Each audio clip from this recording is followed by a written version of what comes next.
Hi everyone, welcome to a session with Daiwei Zhu regarding interactive cryptographic proofs of quantumness using mid-circuit measurements. What we're particularly referring to here is using mid-circuit measurements, i.e. measurements in the, let's say, interim part of a quantum computation to prove or to illustrate the quantumness of a computation. I'm going to let Daiwei introduce all the details of that, so I hope you enjoy what he has to say.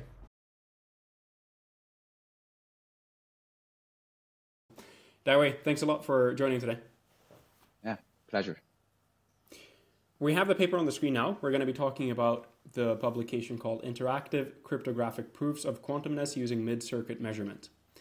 I think a good place to start might be to just describe mid-circuit measurement and what they actually mean, what they represent. Would you mind giving some background to that topic and just paint a broad picture of what mid-circuit measurements really refers to?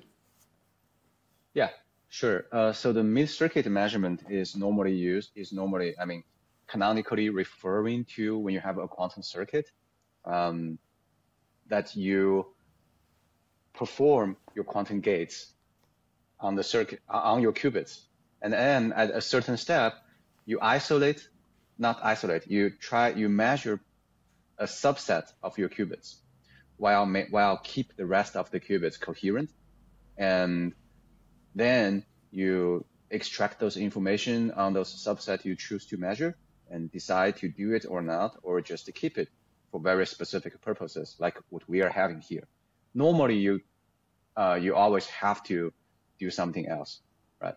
According to the information that you read out. Why is this particularly a thing that we call it mid-circuit measurement? Why we don't just assume it is straightforward? Because in classical computation, we always just like perform a computation, and at any point we want, we just read out and we continue the computation, right? It's because in quantum, everything is coherent. You have in some sense, you do some computation. Now your state is in this giant, it's a giant Hilbert space with lots of entanglement and with a coherent phase-like relationship between different components or basis state. So that's what we're referring to as coherence, right? And usually when you do measurement, like in typical circuits, when you don't have mid-circuit measurement, when you measure the qubits, all of them, that measurement causes what we call wave function collapse, right? It collapses the wave function into a specific state. At that point, the information on that state is classical. You get your like measurement get projected onto a basis state, and that can be represented. If we do it on the experiment, it will be a computational basis. It means like in the z direction, and your result will be, you can represent your result with a classical information or with classical representation. So there is no more quantum correlation in there. There is no more, not quantum correlation. There is no more coherence. So to quantum state prepared by your quantum operation, this measurement is having this non-trivial effect of eliminating the quantumness, if I may, quantumness in those qubits that you measure. But experimentally, so now, if you only want to measure a subset of the qubit, you may well just hope the rest of the qubit can keep their quantum information in that non-disturbed quantum state with all the entanglements that you could have still left in there. But in reality is the quantum system is very fragile. It's very subtle. When you do operation, you tend to introduce noise, and the measurement usually is very, very hard to be confined to that subset of qubits. Usually when you do measurement, it unavoidably disturb the rest of the qubit that you want to keep pristine away from the measurement. And when they get disturbed, you lose the quantum information stored on them. That's why it's challenging to do it quantumly. But if you can do that, you can do a lot of interesting things, like the protocol we are doing here. You can also use that as a feedback mechanism for quantum machine learning. You can also use it to do error correction, which probably is the most prominent application of it, right? So it's useful, it's hard. that's why it's interesting, and that's why it's featured in this paper. Mm-hmm. So you mentioned some of the other use cases, and I think it would be interesting to dive a little bit deeper into those as well before we go into the proof of quantumness that you focused on in this publication. If we're talking about, for example, error correction or quantum machine learning or these other kinds of applications in the same realm, how far along are experimental studies on that right now? Is that something which is at the very much in its infancy and people are theorizing that this might be possible, or are there actually some forms of demonstration that show that at least on a small scale we might be able to have a physical implementation of this? How mature would you say the other applications of this are? I'm no way an expert in those fields. But as far as I can tell, to specifically addressing the aspect you mentioned, they are experiment demonstration at probably larger scale than what we have here, on either error correction with feedback, on either a quantum neural network using this kind of partial measurement to create feedback on nonlinearity. In theory-wise, how would this mid-circuit measurement induced effect matters, right? I think for error correction, it's much better studied. People understand you need that, how to use it, and what it's basically to use experiment to verify everything they understand about it. For the quantum machine learning side, it's still very heuristic. We just know that classical machine learning, as an analogy, your feedback matters, right? Because nonlinearity, which in the form of those activation layers, literally matters. It's all the reason. In some sense, you would say it's all the reason why neural network works, right? So we are still in the infancy in the theory aspect in that sense. How would this mid-circuit measurement be used to create feedback, to create this nonlinearity works for quantum? So I guess that's my perspective of it. Okay. If we focus then on the application that you've in fact focused on, which is proof of quantumness, would you mind describing on a high level what does that mean, and maybe also in what scenarios, if any, we have potential applications for that kind of that kind of architecture, that kind of solution right now? Okay. To me, even though these days when people talk about the quantum computing, everything starts from what can we use it for? What can we how can we what does this mean for real world application? How are we going to use this to solve real world problem?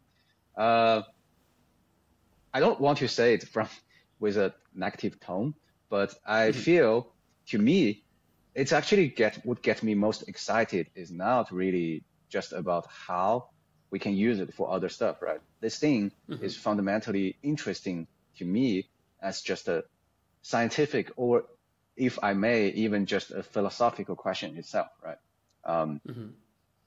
So what I mean by that, it actually took me quite a long time to get this question. When I first hear people asking, is quantum computing falsifiable? How can we test if quantum computing is real? I was really not following that. I was really just oh man, what another crazy presentation, right? So it took me some time to literally get it and really appreciate this question that they were asking. If you have a quantum computer, right? Now you claim, I made some computational devices that is more powerful, in solving some problem, more powerful than any other devices we have ever produced before. It gives me an answer. At this point, should I trust it or not, right? Okay. For those long time, I guess the reason I didn't really understand the scope is I thought I would just trust it. At some point, I started to ask myself, okay, what if I don't trust it? Then you start to realize with all this scientific study paradigm, we have always been doing this create, reproduce, and the cross-check paradigm, right? For example, you have a say you're one of those group that invented the first mechanical computer. Use it to compute a trajectory of a projectile, something. Okay, how can you validate that's a good answer? Well, you can just shoot a projectile like that and see if it matches your observation. You can calculate by hand and try to see if it matches, right? After you do this long enough, at least you trust your hand, at least you trust the calculation you do with hand, right? So at some point you reproduce many of times, you build this trust. Okay, now to me, it seems like this approach doesn't really work for quantum computer, right? Say it gives you some new molecule that will take us 10 years to create, or just with some current technology, you can't even create, right? You know it's good, we have to work on that. But then you also don't have other methods, right? Because you literally claimed that you create something like no classical computer can reproduce. Okay, so what do you do? So this is the fundamental, I think, to me. I could be abusing some terminology, but to me, that's how I see this question is answered by this interactive computational scheme, right? And this interactive computational scheme basically tells you it's basically provide you with a set of framework that in this framework, you unnecessarily care what exactly is the answer is, or this framework is structured in a way that what the answer is, it doesn't matter that much anymore. What matters is whether you trust that the other side get the answer through the interaction, through the back and forth of question, challenge, and response, and you check the internal consistency and see if you can trust that results, right? So that's what we mean by interactive proof. And what it proved here, what we mean by quantumness, the quantumness here is really, it's kind of, we try to make it as a general concept. It's something that is non-classical. I guess in a nutshell, that's all we want to say. So if you look at, several years, just 2-3 years ago, the amazing result of quantum advantage demonstrated by Google, demonstrated by USTC team later from China, and also later, more recently by IBM. Very great result. But in their paradigm, in their framework, they still require a lot of classical computational resource to cross-check their answer, right? So to that point, I think back for the experiment, they use a huge amount of time on supercomputer to reproduce their quantum results. So to the point that if we take one step further to like even larger scale demonstration of their quantum advantage, then it's going to be a problem how you validate that the quantum computing is legit, right? How you know it's not just a noise. So this interactive proof is the quantumness is in some sense along the same direction. How do we create something that is quantum that classically you cannot do, but you can use this interactive proof to guarantee when we get the result, you can validate it by using this interactive protocol. So the validation is very, very lightweight on our end to decide whether we trust it or not. To your extreme, you can just validate it with your cell phone, right? Isn't that amazing? You can validate like some computer that is more powerful than anything ever created just with your cell phone, right? So, So I think we should have a look at the protocol that you're describing now. Before we do that, I would just like to check whether there are any other kinds of protocols being developed out there or that have been developed in the past that are non-interactive. Like, are there any other approaches to tackle this problem of verifying quantumness of a system, like that are fundamentally different than this kind of interactive protocol that we're going to have a look at in just a second? That's a good question. From my understanding, I don't think I have the knowledge or the credential to answer that in a definite way. But as far as I can tell, this interactive proof was the breakthrough along to answer this question. And so far, to me, seems to be the only available one in addressing this fundamental challenge of validating an extremely powerful computer with like what we call unbounded computational devices with bounded or with limited computational resources. Yeah. Okay, awesome. So we have a schematic of the interaction here. Oh, Maybe by the way, go but through you that also to begin with. So, sorry, you also asked, are there other protocol like this, right? Yes. So in the frame of interactive proof, there are other protocol that can do similar thing. In fact, there is a framework invented that I think you can generally incorporate this kind of interactive proof into arbitrary computation on quantum computer to validate whether it's trustworthy or not. Yeah. Okay, interesting.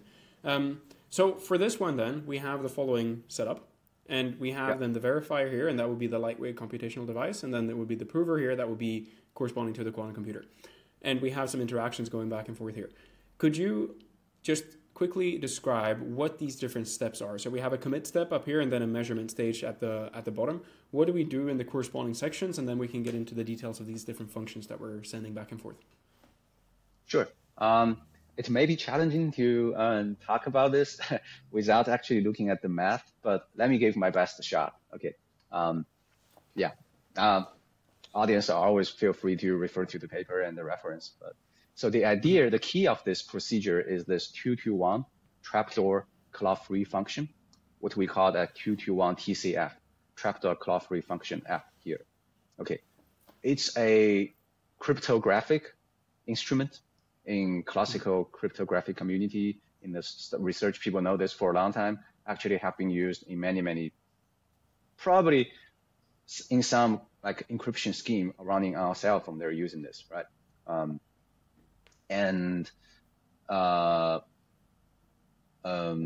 me see. Maybe I'll just comment more on this by saying the essence of it is very similar to the RSA scheme, which used a lot. You basically build your trust on some interaction based on whether you have a key, which is a factor to a large number. We know that classical algorithm cannot factor a large number efficiently. Basically just saying if you have a large enough number, nobody can factor it unless they're given the correct key, which are the factor, right? Here, it's a similar concept. We have this 2-to-1 trapdoor free function that they map. So within the whole possible input to a certain range, they would map pairs of input in the same value. You can imagine, for example, you have value from 1 to 10, that this function would map 1 and 5 into A, and 2 and 8 into B, C, like 3 and 7 into D, just something like that. And the key here is you have this secret key that if you know the key, some magic value, some secret value, you can know what are the pairs. But if you don't have the key to know what other pairs is equivalent to solving a classically hard problem, meaning we believe there's no way you can do that. That's a cryptographic assumption there. Yeah. So here, the verifier at this point, at the first step, just to choose one of those TCF and keep the secret key, which could be used to tell what other pairs that match with each other, right? To himself. Hide it very securely away from the prover, from the quantum computer, and then hand over the function to the quantum computer. Okay, now the quantum computer take this function, right? What it will do is it will create a giant superposition of everything. It will create all the input. Remember, like the example we talked about, 1, 2, 3, 4, 5, 6, 7, 8, 10. Just say that small example. It will create the input of all this pair. And then it will run this computation, will run this function on those input, right? What will be the result? The result will be a giant entanglement with all the pairs naturally entangled together, right? So previously we said if 1 and 5 are mapped to A by this function f, then in this giant superposition, 1 and 5 will appear in an entangled component within the giant superposition. So naturally in this, because you do this, in some sense, giant parallel processing in the form of entanglement, in the form of superposition, they are naturally paired together. Okay, but quantum still is no magic here because you can't read out any one. You can't just read out all the answer, right? If you can, then you can already answer the question. You don't need the key anymore, but it can't. However, we can use, so at this point, I think the key is really to validate if you actually have this superposition, right? So what you do is then the verifier would ask the prover, the quantum computer, to say, hey, why don't you do a measurement and lock in to and collapse your wave function into one of this specific pair, right? So the prover will indeed do that and lock it into one of this specific pair. Now it gets the pair. The key point is this pair has some property that, and by the way, this pair is in a superposition. So if in an ideal world, we can measure this pair, then we can already show like, look, I have this pair. It's classically impossible to get this pair, right? But because it's in some superposition, so we still cannot just directly show that. So we have to follow up with other question that it's a very well constructed like value that the verifier can request from the prover. The magic about this value, about this question is you can actually measure those value if you have the pair. It doesn't reveal all the information about the two pair, so it's still possible to measure quantumly. However, those value is already can be proved to be hard to compute classically without knowing exactly what are the two value of the pair, right? So the quantum computer, by following through the whole procedure, giving the answer to all the question, it actually validate, prove to the verifier itself that the quantum computer generated this superposition of pairs, or the superposition of all the pairs through this procedure, which is a classical hard to do, right? Because we know like generating such entanglement is intrinsically just a quantum thing, right? And the whole trustworthy of this computation is built upon the fact that we choose the TCF, we choose this magical function, but we keep the key to ourselves. So unless something we know about the classical encryption method, something we know about the cryptographic assumption is wrong, or unless the prover just somehow magically stole the key from us, which we assume neither is true, then we believe the prover is indeed performing some quantum computation. And that's what we refer to, back to the title, as quantumness. Okay, so how does this then relate to the actual Chapter-Claw-free function? So if we have a protocol, like let's say we generated the superposition and we were interested in getting exactly the pair that we had originally, but from the perspective of the quantum computer, that wouldn't have access to this key or this trapdoor. I would understand if, let's say, you have some amplitude magnification that takes the superposition of all these states and then narrows it down into the state that actually corresponds to the pair that you were looking for, and then you would get sort of the verification. But given that we don't do that, we simply take the superposition of states and we run some measurement on it.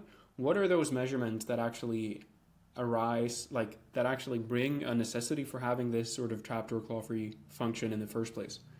Are we not making use of that particular pair that we started with, but we nevertheless need the trapdoor for something else? Or would you mind shedding some light on the connection between those two? Can you I'm not sure I'm completely following the question. Can you elaborate a bit more on it? So let's think about it classically, and maybe I'm coming at this from a naive perspective. But if we think about it classically, we have this function f that's very hard to invert unless you have the trapdoor. My understanding is if you have the trapdoor, inverting the function is quite easy. So you have the output, and then you would be able to reconstruct the two inputs that go along with that. My understanding, or my expectation going into it would have been that on the quantum computer side, we now get the output of this function, and we want to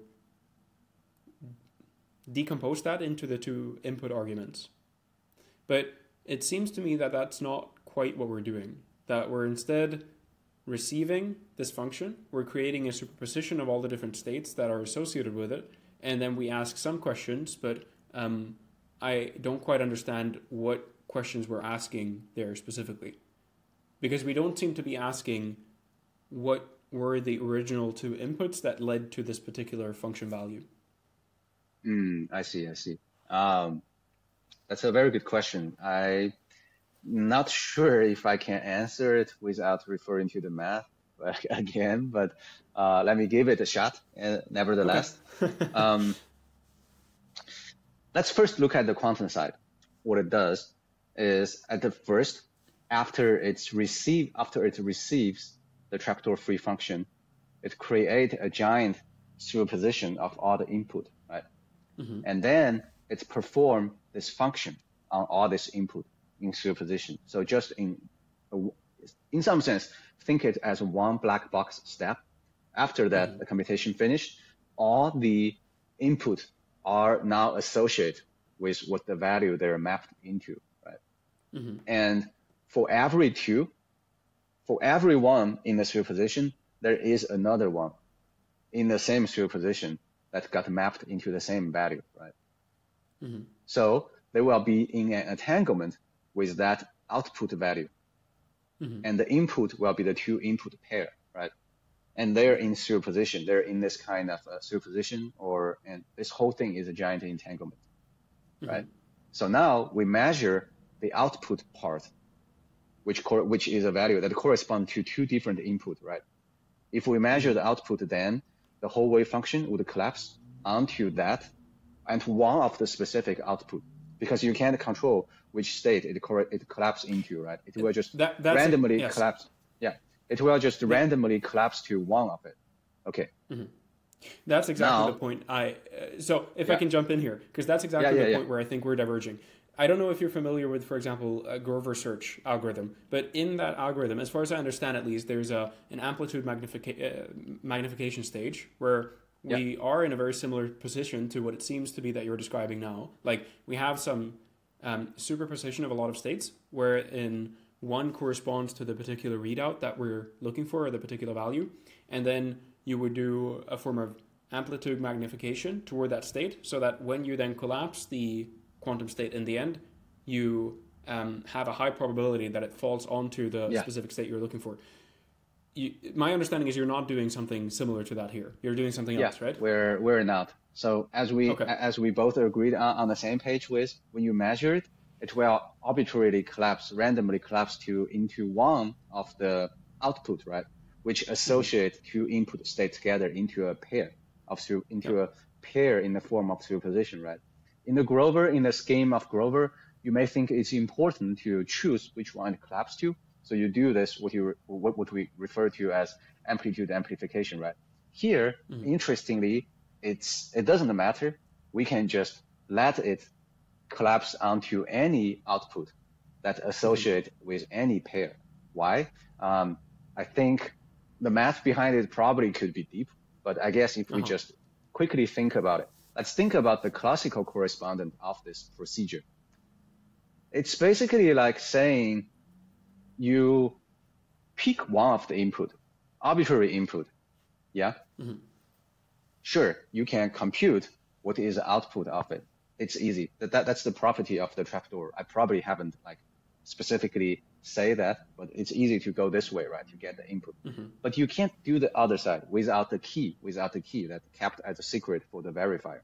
So you actually cannot identify what is the other one, other input that get paired up with this input that you randomly draw, right?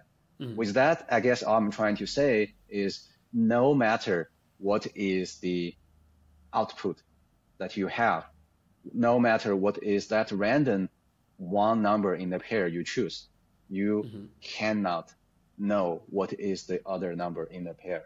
That's the property of this TCF. That's the property of this pair. Because of that, at this level, at least, at this step, we actually think it's fine, collapse onto any output. The superposition will still be magical. And in fact, this is what is magical about this, is this superposition of pair is classically impossible to get, right? And the rest of the protocol is really just by saying, having this pair in superposition is still different than having both of this pair, right? So you have to use some unitary to compute some function that depends on the two pair that is classically hard to derive unless you know both of the number. And the key, actually the theoretical genius of this is how to find that value that critically depends on both of the value you can compute using a unitary, using quantum computing, but you cannot do it classically. Yeah. Okay. I think I get it. So once we have that collapse then into these two states that are interlinked with the help of this function, how do we take that information from the side of the provider and then actually run through the rest of this protocol so that we verify quantumness? Would you mind explaining the measurement step and the things associated with that? Sure. Again, this may be rough, and I may even make some mistake because I was not looking at the math. But let me just walk us through this like a protocol, right? So now you get this superposition of this pair that is very magical, right? Because if you don't know the key, how do you classically? You don't even know what is the two number that in this pair. But now you have this two number, but they are in superposition. So you still don't know, because if you know, as we mentioned, they're in superposition. So when you measure, you always only get one, right? On the quantum side, oh, magic, this pair in superposition. But it's very frustrating because we also can't get both of the pair. So what do you do? So then the verifier is almost helping us by saying, hey, you know what, chill out. Let me ask you some function you can compute, actually using the fact that you have the superposition. So here, what it does is it asks us to compute some parity based on some subset of this input bits that's specified by this R value given by this verifier, right? Or it could also ask you to just measure it.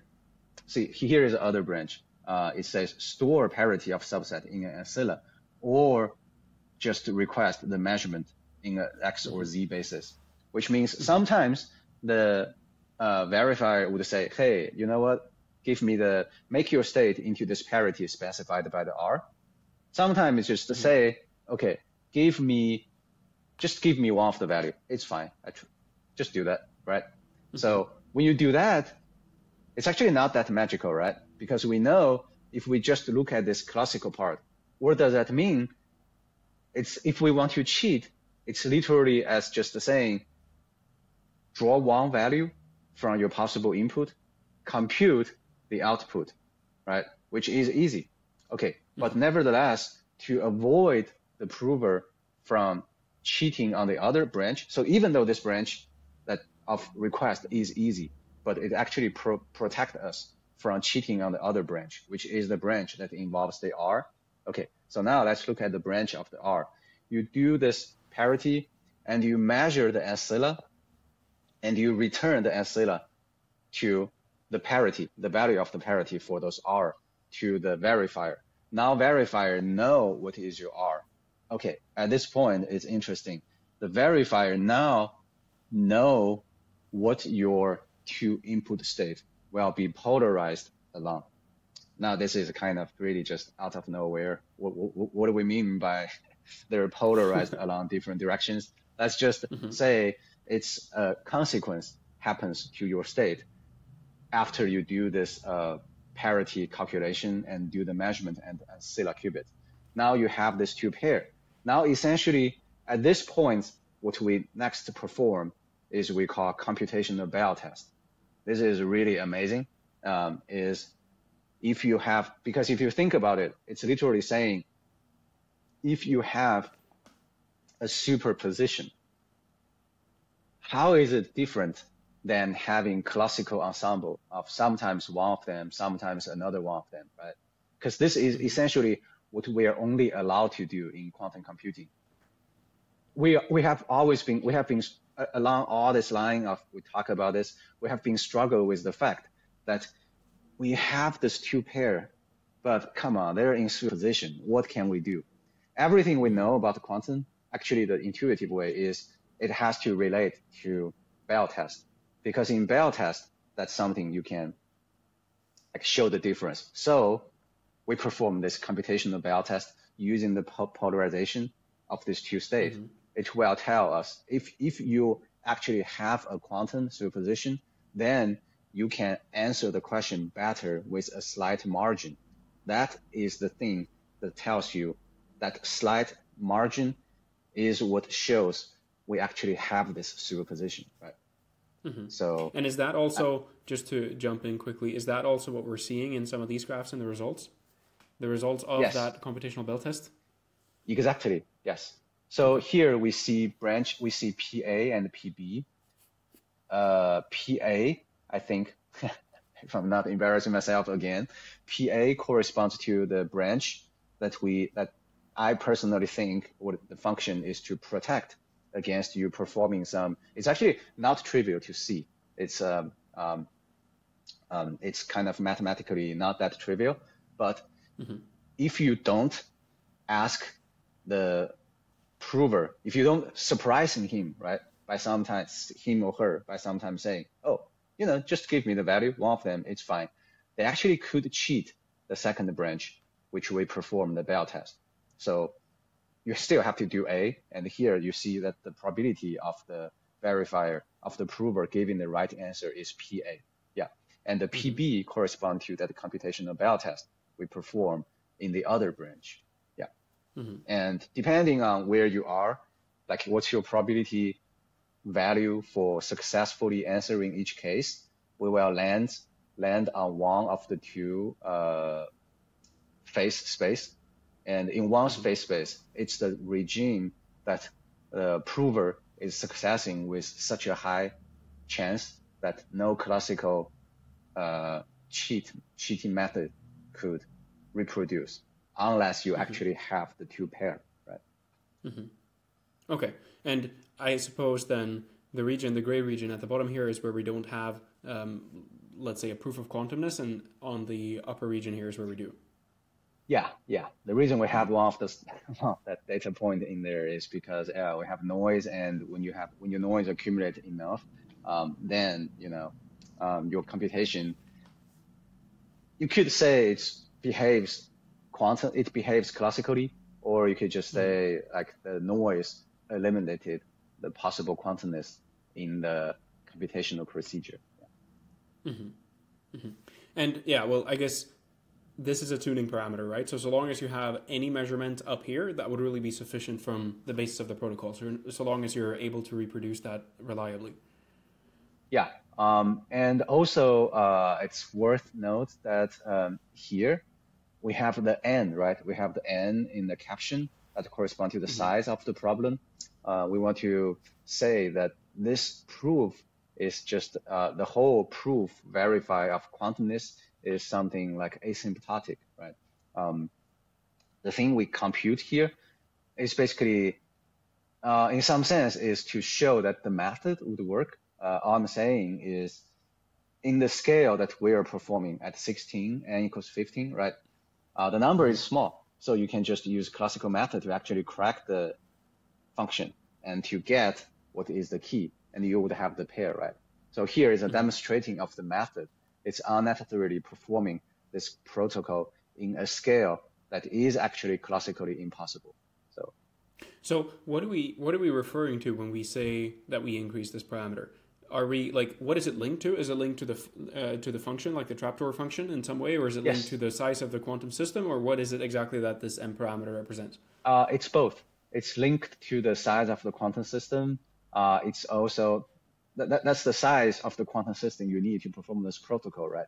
And so it's also linked to the size of that, or the let's just say size of that trapdoor function, the hardness, how large the value in there are.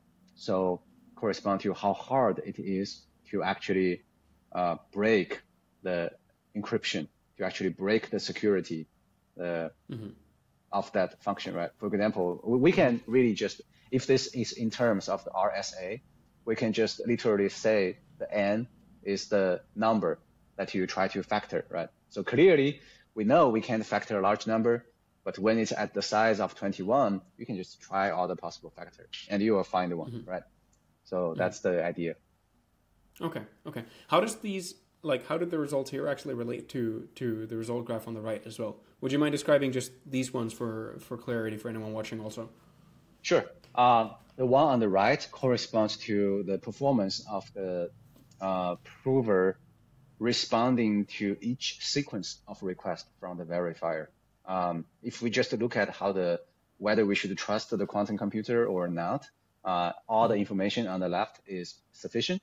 On the right, all we want to show is the specific performance of the quantum computer performing the protocol in each branch, and to show that some of the branch are harder to implement, or some branch suffers more from different source of noise. For example, from the noise coming from the disturbance happens to the qubit while performing the mid-circuit measurement, right? So that's all we try to show in the like the panel C and F.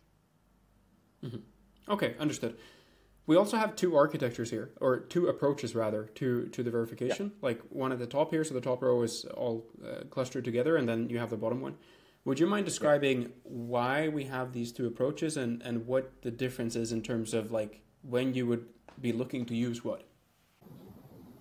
So the two protocol, they're based on two different functions, and I think they have different property in terms of they all like because of the trapdoor clock-free function, they use this differently. Actually, the Bell test, the computational Bell test we're talking about is specifically related to the second protocol that we saw here in the D. This one is in computationally the cryptographic assumption based on trapdoor clock-free function. It's called the wrapping function. It's basically based upon the fact that you can't factor a large number. So the computation use different number. These two protocol use different number of qubits, right? So some in certain specific trapdoor clock-free function could use more qubits, less gates. Some could use more gates, less qubits.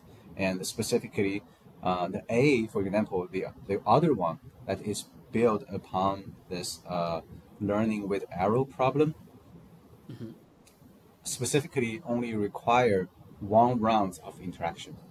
And that particularly, at least for the near-term devices we're having now, as we mentioned, that such mid-circuit measurement is quite challenging to perform, right? Meaning every extra round we do, we will suffer additional noise. So in that sense, this A branch, this A approach, that the trapdoor clock-free function, that the trap clock-free function is chosen to be the learning with arrow, is having an upper hand in that case. But if we ignore that, in long run, the second one could win in terms of the number of gates you will use, or in terms of number of qubits. Yeah. Okay, So it scales better, or how come? What? The second approach scales better, or how come it's that way? The second approach scales better in specific cases, which I don't think I know the detailed answer to give a definitely correct answer, but it will scale better in specific cases. Okay, awesome. We are actually over time almost. I would like to wrap up with just a couple of questions on like what next steps in terms of the research for like this particular kind of demonstration or something similar would be. Do you have any takeaways from the research that you did now where you would like to take it further, or where you would see that other people in the research space would sort of devote some of their attention as well? Yeah, there are certainly many directions that you can proceed from here. I think naturally the most exciting thing that experimentally we're trying really hard to work on is how to increase the size of the demonstration, right? Because as we mentioned, we're still doing small, like the n of small size. So either for either protocol, even we did this, even we show that the protocol is completed in an coherent way that is internally consistent, we still not beating the classical cheaters yet, right? If there's any possibility to cheat classically. So by scaling the n to the larger size, it's kind of like a very challenging goal, but if we can get to the size of n equals 1,000, at the level of 1,000 something, then we can actually show securely that our protocol show that the quantum computer is doing something that is truly quantum. I think to demonstrate quantumness, I think that would be the ultimate success or ultimate excitement that I'm looking at for this project. To do that, we would also probably, it's not going to be just a one-step jump directly to there. To achieve that, we probably need to find a better way to design the cryptographic function, a better way to write the circuit, so we can reduce the hardware requirements to as minimum as possible. Right? It's very challenging. Say, like you require a high fidelity circuit execution that requires 2,000 2-qubit gates, something to that level, or even 10,000 2-qubit gates, which would be seemingly impossible or like really challenging for today's devices, right? So we are going to try hard to cut down the number of gates, to cut down the number of resource. And also on the hardware side, we also need to improve the performance of our devices, right? To increase the gate fidelity, to reduce the noise generated, for example, by mid-circuit measurement, and to perform the gates with much faster speed. So at that level we probably would compete with the decoherence time of the ion of the qubits, right? So all those factors. That's one side I'm thinking about it. The other side is certainly to explore more possibility or more interesting way to apply this, to actually practically apply this concept of interactive computation on quantum devices, right? People have been talking about the idea of quantum money. More closely related to this, you have the idea of doing provable random number generation, right? Meaning normally people just say, oh, I generate random number. Why it's random? Because I'm using quantum computer. What if you actually don't trust that person, that provider, whether it's actually using quantum computer or not, right? Then this interactive proof, this interactive computational procedure allows you to actually validate if you actually should trust that random number source, right? So all this different kind of application, I think that would also be very helpful for like the development of this whole field, this whole direction. Yeah. Wonderful. Okay.